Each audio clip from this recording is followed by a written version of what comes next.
A veces la vida hace grandes a algunos hombres y después los consume y los hunde. Tal vez para eso los hace.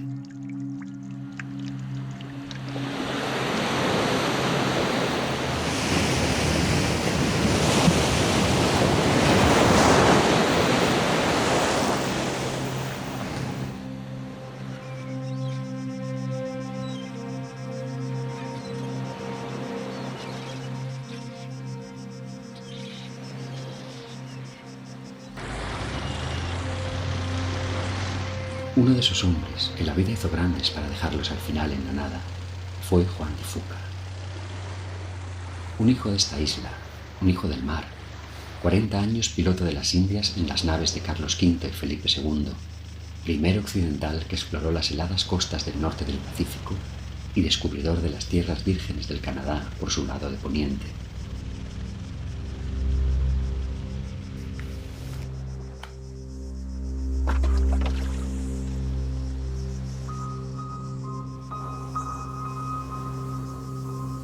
Juan de Fuca salió de esta isla a buscar su destino en el mar y regresó a ella 40 años después, habiéndolo encontrado, aunque pobre, engañado y tarde ya para restablecer sus pérdidas y su esperanza.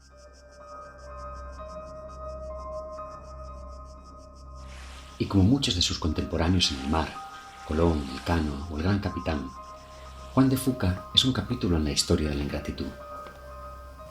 Pero su caso es además un ejemplo de la ingratitud de la historia, pues a diferencia de los otros, de Fuca carga también con la injusticia del olvido. Por eso creo que tiene sentido trabajar en la restitución de su memoria.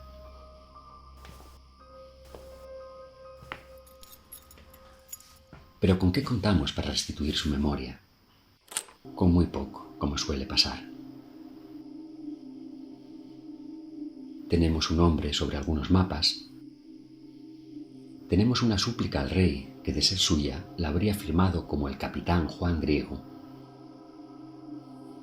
Y tenemos algunos rastros más de su persona, bajo este u otros nombres, dispersos en el espacio y en el tiempo.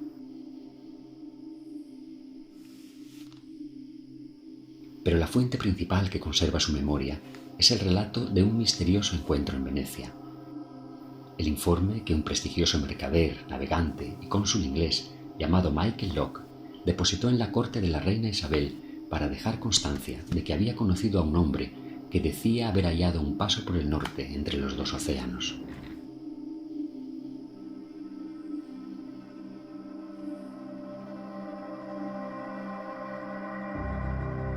Este informe, hecho de puño y letra por el propio Michael Locke, contiene además un puñado de cartas muy breves que de Fuca y él se cruzaron entre Cefalonia y Venecia, preparando una expedición al paso del norte que nunca llegaría a realizarse.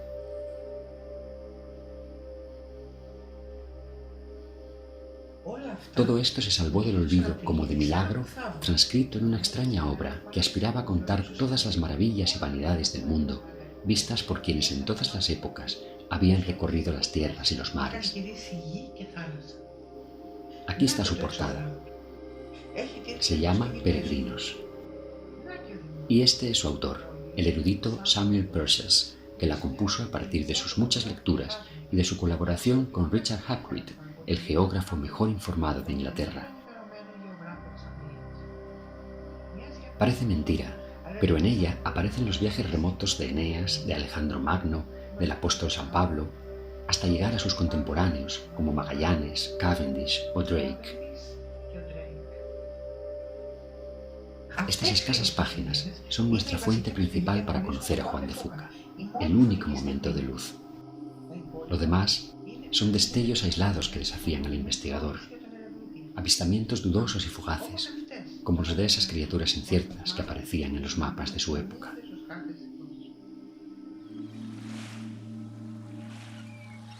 Juan de Fuca no tiene rostro para la historia, ni rostro ni voz propia, y todo lo que pusiéramos hoy en su boca sería de naturaleza hipotética. Por eso, para no caer en la ficción histórica, solo podemos imaginarlo, de momento, como una presencia muda.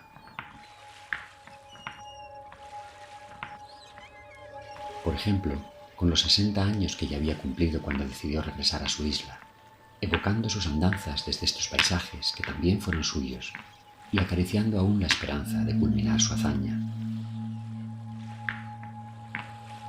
Todo lo que en su día dijo o dejó escrito Juan de Fuca se ha perdido o no ha sido encontrado todavía, y ese silencio alimenta la impotencia del historiador.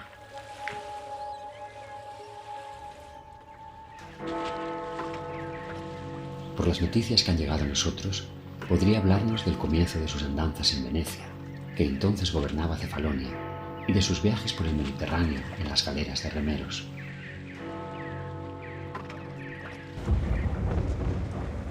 Podría relatarnos su llegada a Sevilla, mediado el siglo XVI, su boda en Palos de la Frontera, y cómo su talento para la mar hizo que pronto le nombrasen maestre de la Armada de Tierra Firme.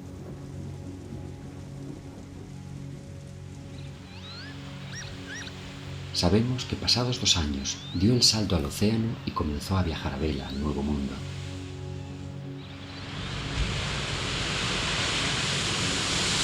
Y nos queda constancia de que el 2 de octubre de 1561, experto ya en las corrientes y los vientos de la Mar del Norte y la del Sur, Atlántico y Pacífico, fue ascendido de maestre a piloto de Indias de la Armada y Flota de la Nueva España.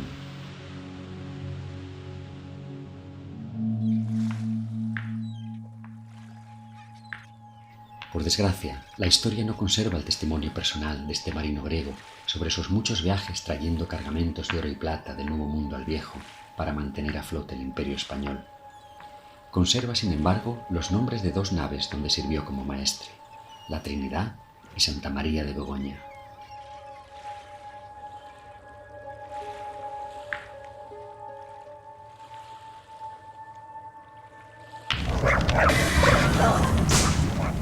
Sería interesante conocer por su voz la ambición, la injusticia y la intriga que hubo de rodear sin duda esas expediciones. La creciente rivalidad con Inglaterra por hacer presa en las tierras que se iban descubriendo.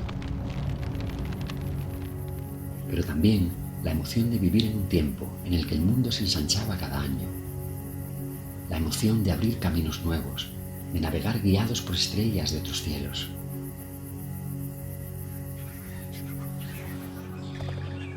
Y el impacto de descubrir un mundo virgen, lleno de criaturas nunca vistas.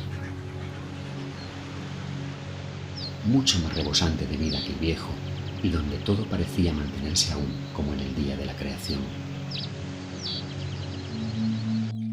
Pero de Juan de Fuca no conocemos más que escuetos hechos, e ir más allá sería novelar, no hacer historia.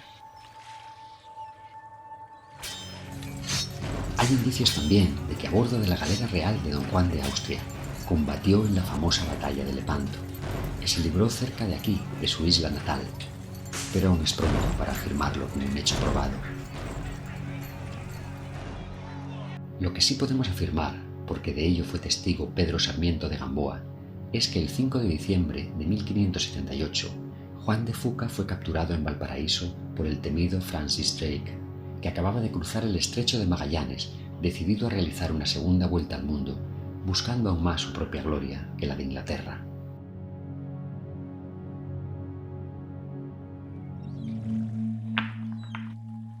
Sin duda, los mapas y los conocimientos del marino griego fueron un tesoro para el corsario inglés, que lo mantuvo preso a su servicio, saqueando todo barco español que hallaba a su paso.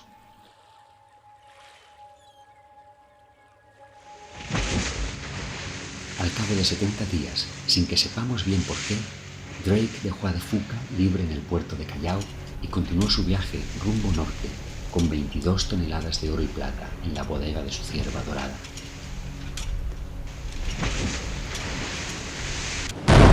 Diez años después, fue presa de otro ataque pirata. Esta vez era Cavendish, otro corsario inglés, con menos miramientos aún que Drake. Cerca de California, a la vuelta de China y Filipinas, Cavendish le arrebató el galeón Santa Ana y toda la fortuna que había reunido hasta entonces. 60.000 ducados de oro.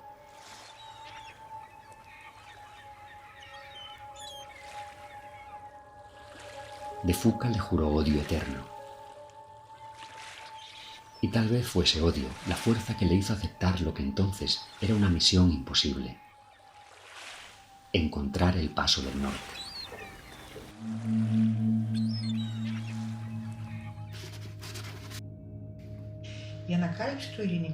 El descubrimiento del Pacífico dio a entender que América era un continente separado de Asia. Y entonces se pensó que si ambos continentes estaban separados por el sur, lo estarían también por el norte, por lo que habría de existir allá arriba, al igual que existía en el sur, un punto donde se unieran las aguas del Atlántico y las del Pacífico. Es decir, un paso marítimo que acortara la distancia entre Europa y Asia, navegando por encima de América. Algunos cartógrafos lo representaron entonces, hipotéticamente, como un enorme corredor que unía los océanos por encima del círculo polar. Su entrada por el lado de Asia fue bautizada como Estrecho de Anián, un remoto reino del que había hablado Marco Polo. Así pues, se conjeturaba que navegando hacia el norte por la costa del Pacífico, se llegaría en algún momento al reino de Anián, donde comenzaría a abrirse el paso hacia el Atlántico.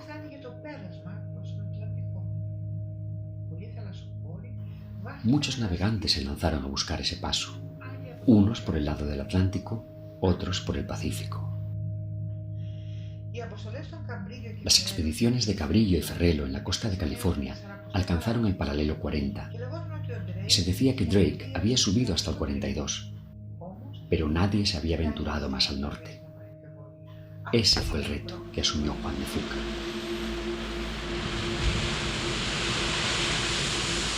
Navegar hacia el desconocido norte, por un mar que nadie había recorrido antes, sin mapas, sin boyas, sin faros, con instrumentos de navegación rudimentarios, sin saber de las corrientes ni los vientos, por unas aguas nuevas por completo, donde tal vez no hubiera sino hielo.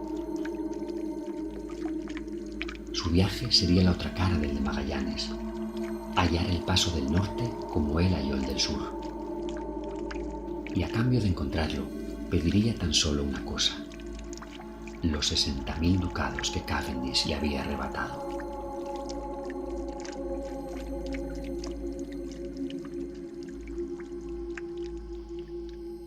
Ese dinero nunca fue cobrado, pero la expedición se llevó a cabo, y 2 veces. La primera, el virrey lo envió a encontrar el paso y a fortificarlo contra los ingleses, con 3 pequeñas naves, 100 soldados que no sabían de la mar y un capitán de armas sodomita. No tardó en estallar un botín por esta última causa y hubo que regresar a México. La segunda fue poco después, en 1592, esa vez con 2 naves, una carabela y una pinaza, y solo marineros. Y de ese viaje, Juan de Fuca regresó a Acapulco, seguro de haber encontrado el Estrecho de Anián.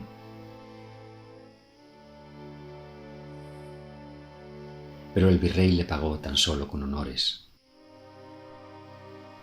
Le dio largas durante 2 años y después le instó a ir a Madrid a reclamar su recompensa ante la corte.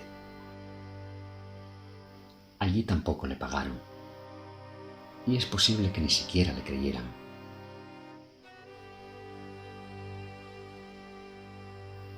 Él achacó el desinterés del rey a que los enemigos ingleses parecían haber abandonado la búsqueda del paso. Cansado de esperar 2 años más, decidió desistir en su empeño y regresar a Cefalonia, a vivir y a morir entre los suyos. Y fue precisamente en ese viaje de retirada cuando se produjo el crucial encuentro con Michael Locke en Venecia.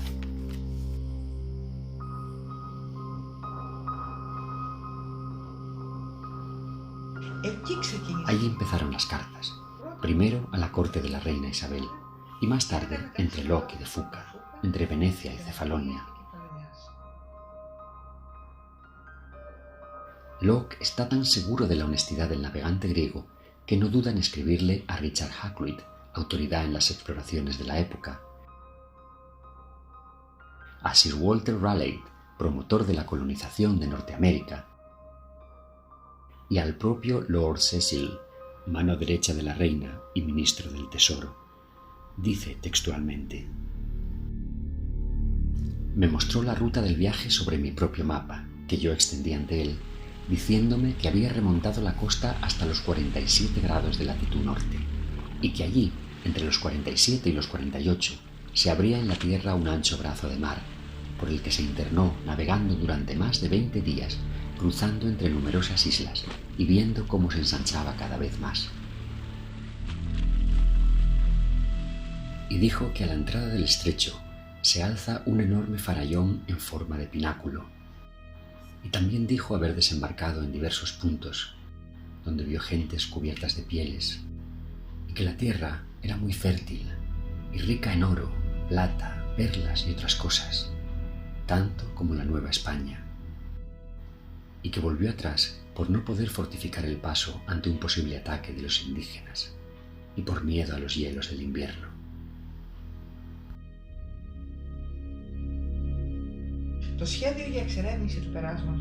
El proyecto de explorar el paso no obtuvo el apoyo oficial, pero Locke no renunció nunca al propósito de financiarlo.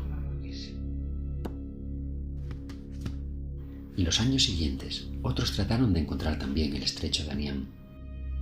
Inglaterra llegó a ofrecer 20.000 libras a quien lo consiguiera, pero su fracaso hizo pensar a algunos que Juan de Fuca y su viaje hacia el norte habían sido solo una invención de Michael Locke. Tuvieron que pasar casi 2 siglos para salir de dudas. En 1725, la Academia de San Petersburgo puso por vez primera sobre un mapa el nombre de Juan de Fuca, bautizando con él el estrecho que hoy conduce a Vancouver. Más tarde, en el verano de 1797, el navegante inglés Charles William Barclay dobla el cabo Flattery y avista una nueva costa. Su joven esposa, Frances, anota en su diario: por la tarde, para nuestro gran asombro, llegamos a una enorme apertura que se extendía hacia el este, cuya entrada parecía tener unas 4 leguas de ancho, manteniéndose tal anchura hasta donde alcanzaba la vista. Pudimos distinguir también un claro horizonte que se dejaba ver por la parte de poniente. Mi marido reconoció al instante ese lugar como el olvidado estrecho de Juan de Fuca, y le dio el nombre de su descubridor original, registrándolo sobre su mapa.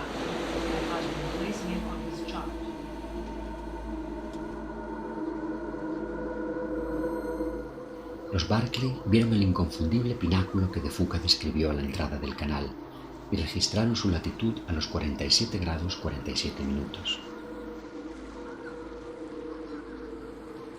Esta roca es tal vez la prueba más irrefutable de la verdad de su relato.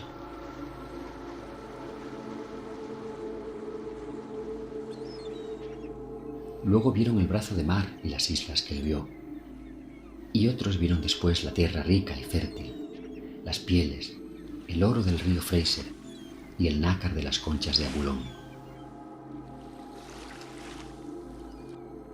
Los Barclay sacaron a de Fuca del incierto territorio de los libros y le dieron un sitio en el mundo de la navegación real.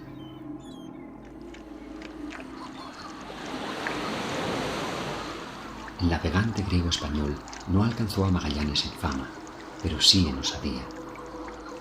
No había descubierto el estrecho de Anián, pero sí fue el primero que llegó tan al norte buscando un nuevo paso. Y no mintió sobre su viaje, y descubrió por el Pacífico las tierras del futuro Canadá.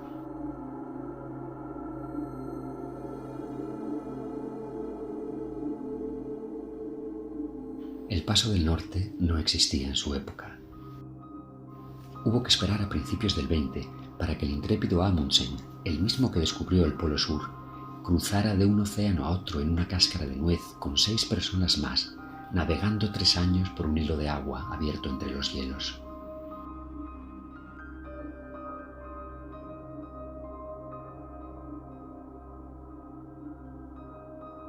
Hoy día, ¿quién iba a decirnos que acabaría existiendo el estrecho de Anián? Y esta vez de verdad. El calentamiento del Ártico está abriendo definitivamente el paso del norte. Hace 5 años, los hielos estaban así. Hace 2, así. y se estima que pronto será plenamente transitable. Se acorta la distancia entre Europa y Asia, y hay petróleo, diamantes, plomo y muchos intereses. Sí, Juan de Fuca fue autor de una importante página, pero la historia del Paso del Norte aún no ha terminado de escribirse.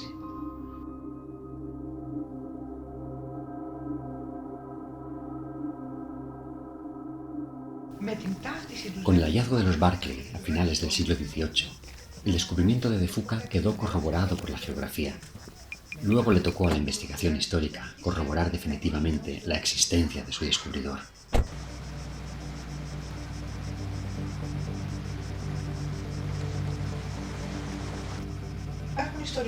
Hay historiadores que han llegado a poner en duda la expedición de Juan de Fuca e incluso su propia existencia. Todos alegan que en los archivos españoles de la época no queda ninguna constancia de su viaje. Pero eso no niega su existencia. En cambio, la geografía la prueba. ¿Quién puede negar el Farallón y la existencia del canal, las incontables islas y la riqueza de la zona? Además, sabemos por muchas fuentes de la pérdida de archivos enteros y de robos y destrucciones de documentos y de mapas considerados entonces secreto de Estado. Cuando se publicó el relato de Locke, Juan de Fuca quedó como un traidor ante los españoles, dispuesto a vender al enemigo inglés los secretos de su descubrimiento.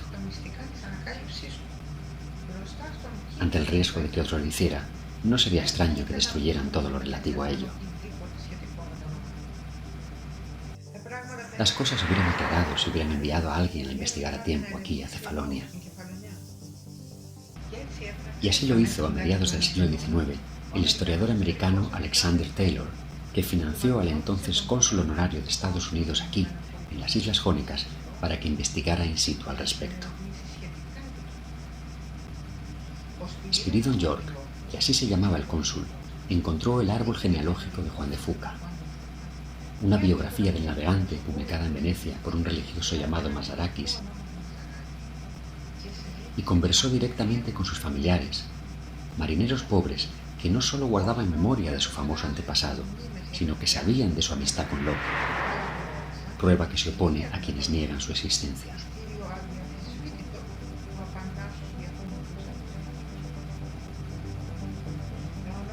Los nombres de aquellos que York refiere en su correspondencia constan todos en el códice de la iglesia de Mafrata.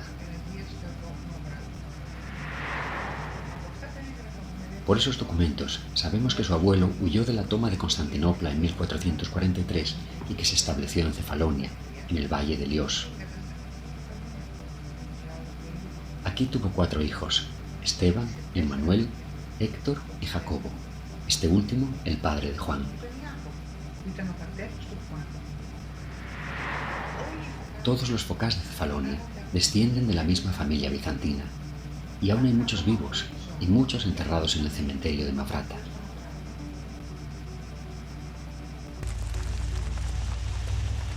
Nos queda una cuestión abierta a este respecto. ¿Dónde fue enterrado él?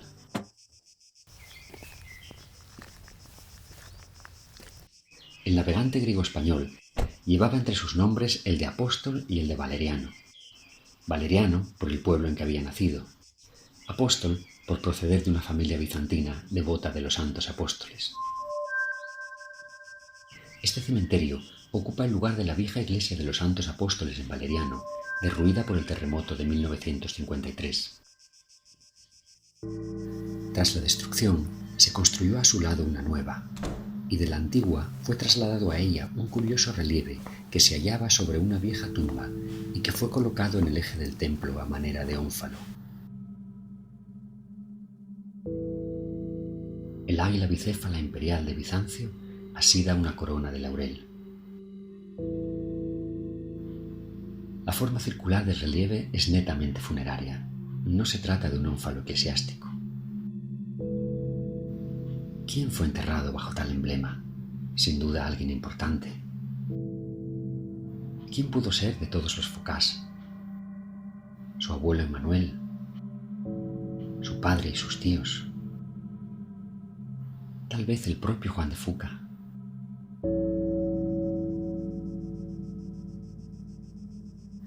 Sus paisanos de Valeriano le dedicaron hace décadas un busto imaginario, hierático, enigmático, parecido a Colón. En Argostoli y en Vancouver, la Federación de Cefalonios Emigrados le erigió recientemente dos bustos gemelos, más humildes, más griegos, como un auto homérico.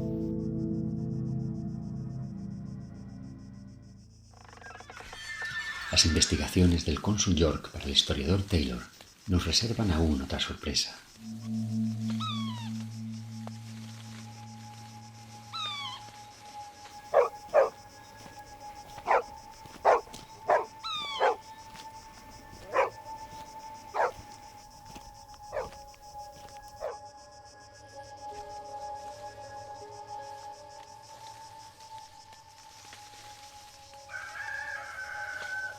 El León es un precioso valle de la isla de Cefalonia, cubierto de hermosos olivares y frondosos cultivos que desafían con su rico verdor el sol abrasador y la tierra reseca.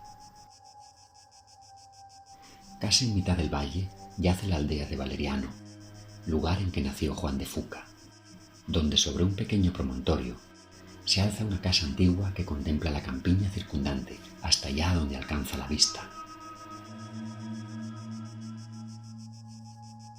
Esta, según me han informado los habitantes de la zona, se supone que fue la morada de Juan de Fuca, el lugar al que se retiró tras todas las tribulaciones de su vida para gozar de la felicidad y la paz del hogar. A media milla de distancia yace la villa de Mavrata, donde viven sus descendientes. Como él, gente de mar, la mayor parte de ellos, y muy pobres todos.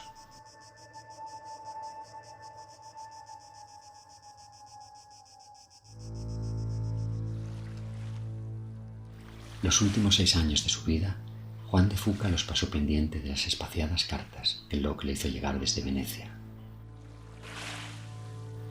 Venían con el Querubín, el Miñón y otros barcos que atracaban en la vecina Zante.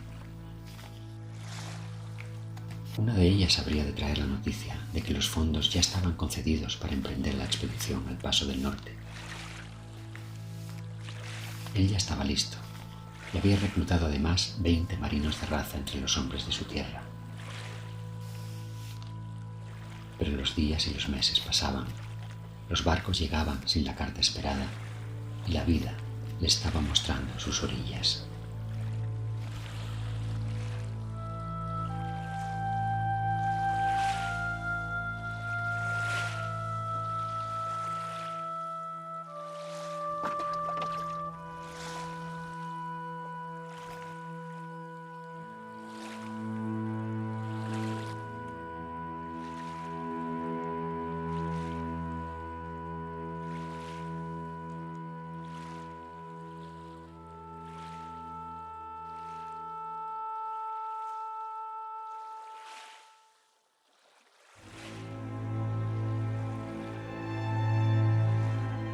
En junio de 1602, la ironía del destino quiso que Michael Locke desembarcara en Zante, con el dinero por fin reunido, preguntando por el capitán.